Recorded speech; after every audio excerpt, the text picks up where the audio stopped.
Becoming Supernatural Chapter 1, Part 1.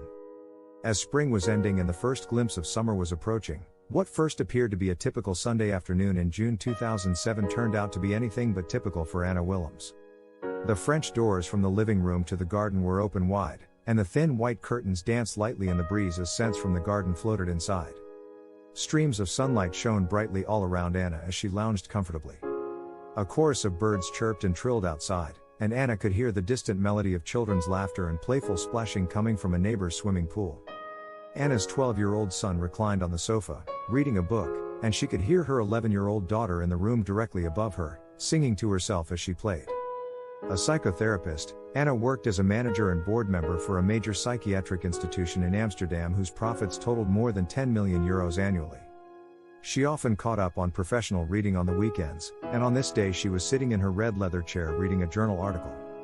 Little did Anna know that what looked like the perfect world to anyone peering into her living room that day would become a nightmare within minutes. Anna felt a bit distracted, noticing that her attention wasn't fully engaged in the material she was attempting to study. She set her papers down and paused, suddenly wondering again where her husband had gone. He had left the house early that morning while she was taking a shower. Without saying where he was headed, he had simply disappeared. The children had told her that their father had said goodbye, giving each of them a big hug before he left. She'd tried to reach him on his cell phone many times, but he hadn't returned her calls. She tried one more time, no answer. Something definitely felt odd. At 3:30 p.m. the doorbell rang, and when Anna opened the front door, she found two police officers standing outside. "Are you Mrs. Willems?" one of them asked. When she confirmed that she was indeed Mrs. Willems, the officers asked if they could come in and talk to her. Concerned and a bit confused, she complied. Then they delivered the news. Earlier that morning, her husband had jumped off one of the tallest buildings in the center of the city. Not surprisingly, the fall was fatal. Anna and her two children sat in shock and disbelief.